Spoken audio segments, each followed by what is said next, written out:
8장에 기록된 이 말씀을 통해서 하나님께서 주시는 은혜를 우리가 함께 나누기를 원합니다. 여러분, 이 로마서 8장 말씀에는요, 이 사도 바울이 이 땅에서 죄를 이기게 하는 성령의 능력이 어떤 것인가 하는 것을 설명을 합니다.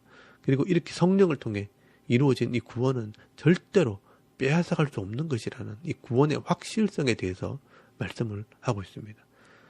지난주에 이 로마서 7장 말씀에는 이 구원받은 성도가 완전히 성화된 것이 아니라 예수를 믿고 결단해도 내 속에 여전히 이 죄의 성질이 남아있기 때문에 욕심이 끊임없이 나를 넘어지게 할 수 있다 하는 것을 이야기했습니다. 그런데 이런 죄의 욕심은 인간 스스로는 절대로 없앨 수 없고 이길 수도 없습니다. 그래서 하나님께서는요, 직접 내 마음에 오셔서 이 죄를 이기는 능력을 주시겠다라고 약속하신 것입니다. 여러분, 이것이 바로 하나님께서 계획하신 성령의 능력이고 성령의 사역입니다.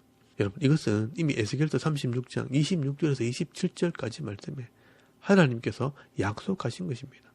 거기 보시면요, 또 새 영을 너희 속에 두고 새 마음을 너희에게 주되 너희 육신에서 굳은 마음을 제거하고 부드러운 마음을 줄 것이며 또 내 영을, 이 성령을 너희 속에 두어 너희로 내 율례를 행하게 하리니 너희가 내 규례를 지켜 행할지라라고 말씀을 합니다.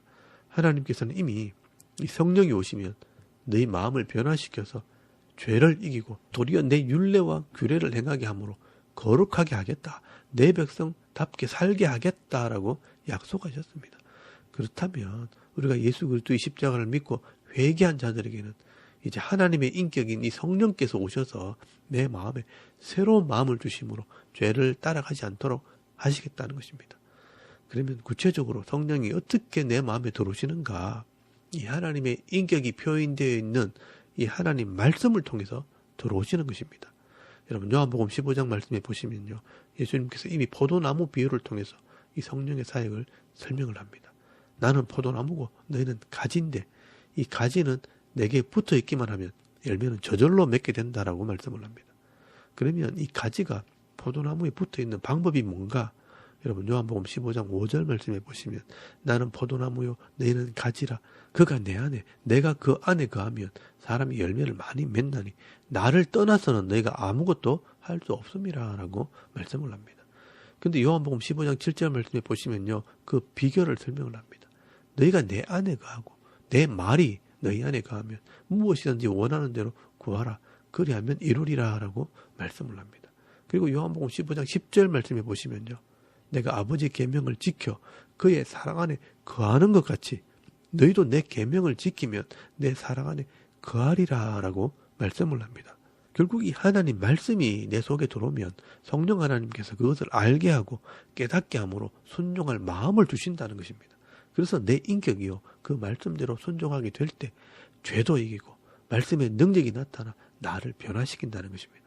여러분, 요한복음 14장 26절 말씀에 보시면 보혜사 곧 아버지께서 내 이름으로 보내실 성령, 그가 너희에게 모든 것을 가르치고 내가 너희에게 말한 모든 것을 생각나게 하리라 라고 말씀을 합니다.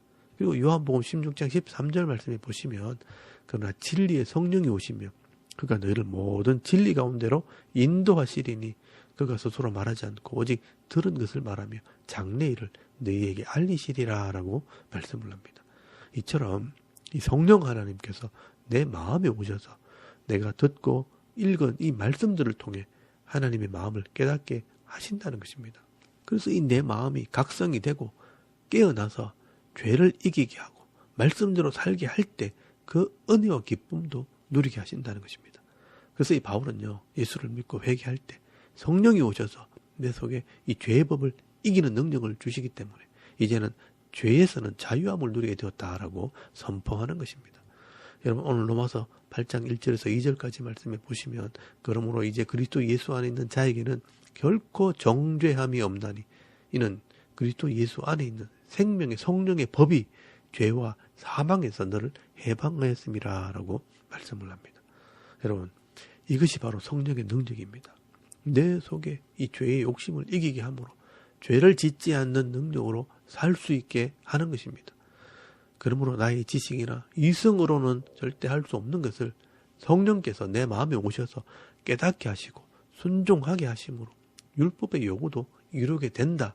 정말 거룩한 삶도 살게 된다라고 말씀하는 것입니다. 여러분 3절에서 4절까지 말씀해 보시면요.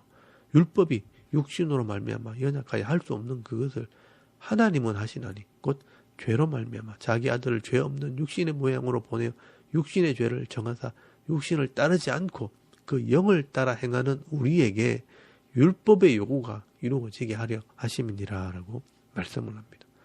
그러므로 우리가 예수를 믿어도 육신의 욕심이나 육신의 소욕이 없어지는 것이 아니기 때문에 이런 육신의 소욕을 따라갈 수밖에 없지만 이제 성령의 은혜를 따라가게 될 때 율법의 요구가 이루어지므로 생명과 평안을 얻게 되어지는 것입니다. 여러분 5절에서 6절까지 말씀해 보시면 육신을 따르는 자는 육신의 일을, 영을 따르는 자, 이 성령을 따르는 자는 영의 일을 생각하나니 육신의 생각은 사망이요 영의 생각은 생명과 평안이니라 라고 말씀을 합니다. 여기 육신의 생각과 영의 생각이라고 되어 있는데요. 육신을 따르려고 하는 마음과 성령을 따르려고 하는 마음을 이야기하는 것입니다. 예수를 믿지 않는 자들에게는 육신의 생각, 즉 양심에 따라 갈등을 하다가 그냥 죄를 따라갑니다. 그러나 이 성령이 있는 사람들은요. 성령의 생각이 내 마음에 빛을 비추듯이 이 하나님 말씀을 알게 하기 때문에 말씀을 따라 사는 자로 만들어버리는 겁니다. 그래서 7절 말씀에 보시면 육신의 생각은 하나님과 원수가 되나니 이는 하나님의 법에 굴복하지도 아니할 뿐 아니라 할 수도 없습니다. 육신에 있는 자들은 하나님을 기쁘시게 할 수 없느니라 라고 분명히 말씀을 하고 있습니다. 그러나 성령이 있는 자들은 그렇지 않습니다. 여러분 9절 말씀에 보시면 만일 너희 속에 하나님의 영이 거하시면 너희가 육신에 있지 아니하고 영에 있나니 누구든지 그리스도의 영이 없으면 그리스도의 사람이 아니라라고 말씀을 합니다. 이렇게 성령은요 우리 마음에 하나님 말씀을 밝히 알게 함으로 하나님의 사람으로 살아가도록 나를 이끌어가는 능력이 있다라고 말씀을 합니다. 여러분 이것이 바로 성령의 가장 기본적인 사역입니다. 그리고 또 하나 이 성령의 능력이 있는데 그게 뭐냐면 우리를 부활하게 하는 능력입니다. 여러분 10절에서 11절까지 말씀해 보시면 또 그리스도께서 너희 안에 계시면 몸은 죄로 말미암아 죽은 것이나 영은 의로 말미암아 살아있는 것이니라. 예수를 죽은 자 가운데서 살리신 이의 영이 너희 안에 거하시면 그리스도 예수를 죽은 자 가운데 살리신 이가 너희 안에 거하시는 그 영으로 말미암아 너희 죽을 몸도 살리시리라 라고 말씀을 합니다. 내 속에 이 성령이 함께 할 때 예수님을 부활하게 하신 하나님께서 우리 몸도 성령을 통해 부활하게 하신다. 영원히 사는 존재가 되게 하신다라고 말씀을 하는 것입니다. 이 성령이 부활의 능력을 얻게 하신다는 것입니다. 여러분 이 성령이 영원하기 때문에 우리가 영원히 살게 되는 것입니다. 이것을 요한은 조금 더 구체적으로 설명을 합니다. 요한복음 6장 53절에서 59절까지 말씀해 보시면 이 성찬식을 통해서 이것을 설명을 합니다. 이 변하지 않는 이 하나님 말씀을 상징하는 이 떡이 내 속에 있을 때 내가 영생을 가지게 되고 영생을 가지게 될 때 다시 살게 된다라고 말씀을 합니다. 결국 이 변하지 않는 말씀이나 이 말씀을 깨닫게 하는 성령이나 다 영원하신 분이기 때문에 이 영원하신 분이 내 속에 있게 되면 나도 영원히 사는 존재가 되는 것입니다. 그러므로 이 부활의 능력도 성령을 통해 이루어지는 것입니다. 그렇기 때문에 우리가 이 땅에 있는 동안에는요. 예수를 믿는 자들이 이제 육신의 소욕을 따라 살 것이 아니라 성령의 인도를 따라 살아가는 자가 되어야 하는 것입니다. 그리고 13절에서 14절까지 말씀해 보시면 이 성령의 세 번째 사역을 설명을 합니다. 내가 육신대로 살면 반드시 죽을 것이로되 영으로서 이 몸의 행실을 죽이면 살리니 무릇 하나님의 영으로 인도함을 받는 사람은 곧 하나님의 아들이라 라고 말씀을 합니다. 내 속에 이 죄의 욕심이 분명히 존재하지만 성령이 말씀으로 나를 인도하게 될 때 그 말씀을 따라 살게 되면 우리는 하나님의 아들의 대우를 받게 된다는 것입니다. 왜 이 아들이라는 표현을 쓰는가 하면 이 하나님의 나라를 상속을 받는다는 개념 때문에 이 성령의 인도를 따라 사는 사람들은 하나님의 아들이라는 그런 표현을 하는 것입니다. 그래서 우리가 하나님을 아빠 아버지라 부르는 이유는 이 하나님의 나라를 상속을 받기 때문에 믿음으로 고백하는 것입니다. 여러분 15절 말씀해 보시면 너희가 다시는 무수하는 종의 영을 받지 아니하고 양자의 영을 받았으므로 우리가 아빠 아버지라 부르짖느니라. 성령이 친히 우리의 영과 더불어 우리가 하나님의 자녀인 것을 증거하시나니 자녀이면 또한 상속자, 곧 하나님의 상속자요. 그리스도와 함께 한 상속자니 우리가 그와 함께 영광을 받기 위하여 고난도 함께 받아야 할 것이니라 라고 말씀을 합니다. 우리가 성령의 인도를 따라 살아갈 때 하나님의 나라를 상속을 받기 때문에 하나님을 아버지라 부르게 되고 또 성령께서는 우리가 하나님의 자녀라는 것을 친히 증언하신다라고 말씀을 합니다. 성령이 우리가 하나님의 자녀임을 증거할 때 우리가 하나님 나라의 상속자가 되기 때문에 이 하나님의 나라를 사모하는 삶을 살게 되는 것입니다. 그래서 18절 말씀에 보시면 현재의 고난, 이 땅에 있는 이 잠깐의 어려움들은 앞으로 우리가 영원히 누리게 될 이 영광과 비교할 수 없기 때문에 우리가 인내하고 견딜 수 있게 되는 것입니다. 그러므로 이 땅에 있는 모든 피조물들이나 심지어 내 육신의 몸도 이 영원한 몸, 부활의 몸을 사모하면서 인내하고 소망하는 가운데 살아간다라고 말씀을 합니다. 여러분 24절에서 25절까지 말씀해 보시면 소망 가운데 기다리며 살아간다라고 말씀을 합니다. 그리고 이 마지막으로 이 성령의 사역이 또 하나 있는데 이 주님 나라 갈 때까지 우리가 잘 참고 견딜 수 있도록 우리를 위해 도와주시고 간구하신다라고 말씀을 합니다. 여러분 이것은 현실 속에서 성령이 우리를 위해 개입하시는 것을 말씀하는 것입니다. 여러분 26절에서 27절까지 말씀을 잘 보시면 이와 같이 성령도 우리 연약함을 도우시나니 우리는 마땅히 기도할 바를 알지 못하나 오직 성령이 말할 수 없는 탄식으로 우리를 위하여 친히 간구하시느니라 라고 말씀을 합니다. 여러분 여기에 성령이 우리 연약함을 도우신다는 말은 우리가 약하다는 것을 알고 계시기 때문에 함께 짐을 진다라는 뜻입니다. 그리고 이 간구한다는 말도 기도한다는 말보다 더 강한 표현입니다. 직접 중재한다, 간청한다라는 뜻입니다.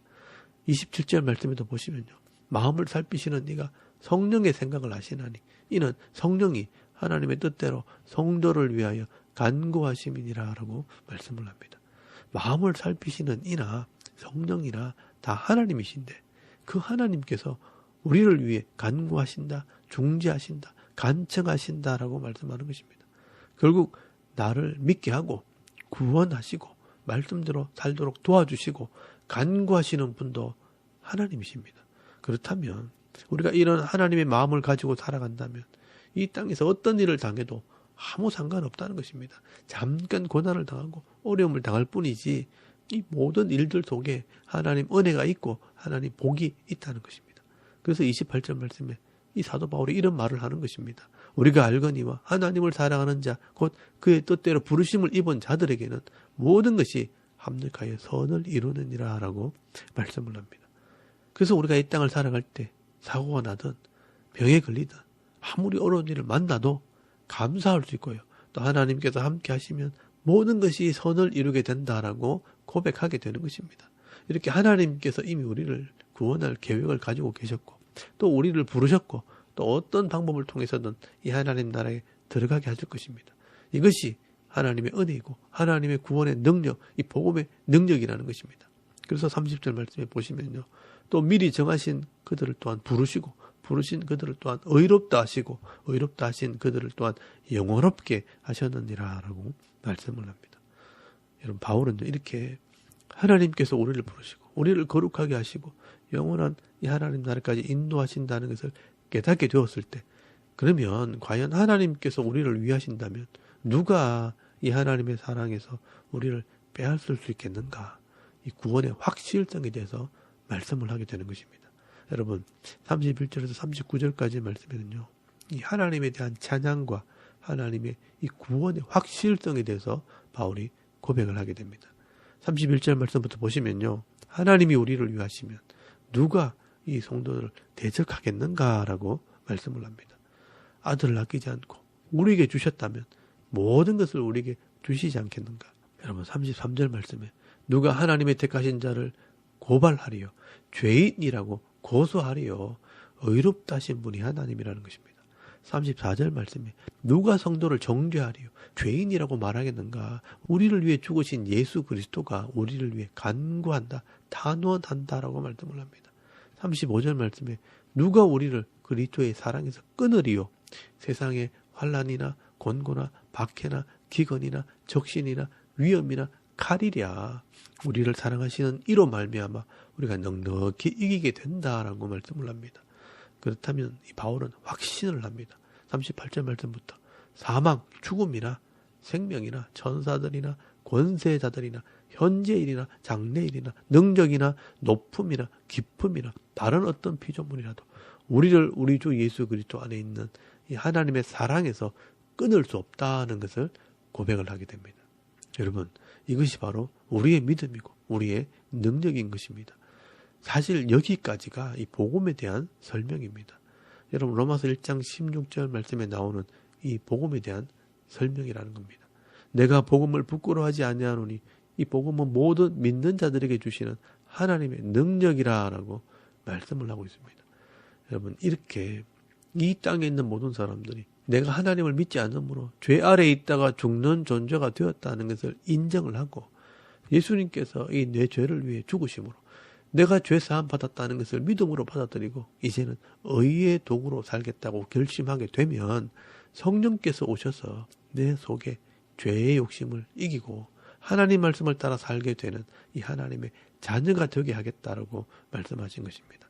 여러분, 그 성령이 나를 깨닫게 하시고 보정해 주시고 중재하셔서 끝까지 인도하시고 부활하게 하신다라고 말씀을 합니다. 그래서 이 하나님의 구원은 완전한 것입니다. 여러분, 이것이 바로 복음의 능력입니다. 예수를 믿는 것은요, 성경책만 들고 교회 왔다 갔다 하는 그런 사람들이 아닙니다. 이 성령의 능력을 가지고 죄를 이기는 삶을 살고 세상 사람들이 하지 못하는 거룩한 삶을 보여주는 삶을 살아가는 자들입니다. 그리고 이 영원한 천국을 소망하기 때문에 이 땅에 있는 고난이나 핍박을 두려워하는 것이 아니라 세상을 이기며 살아가는 능력 있는 사람들이 바로 예수 믿는 사람들입니다. 오늘도 나는 부족하지만 내 속에 역사하시는 이 성령의 능력으로 말미암아 세상을 이기는 삶을 살아가는 저와 여러분의 이런 영적인 삶의 모습이 되줄 수 있기를 주의 이름으로 축원합니다. 아멘. 우리 잠깐 기도드리겠습니다. 오늘도 성령의 충만함을 주셔서 내 속의 죄를 이기고 말씀대로 순종할 때 세상을 이기는 그리스도인이 되게 하옵소서. 또 나라와 민족을 위해 섬기는 교회와 가정과 자녀들의 믿음을 위해서 또 개인의 기도 제목을 따라 기도하고 오늘 하루 삶을 또 시작할 수 있기를 바랍니다. 다 같이 우리 하나님께 한번 기도드리겠습니다. 살아계신 하나님, 은혜를 참 감사합니다. 오늘 이 아침에 우리가 하나님을 예배하게 하시고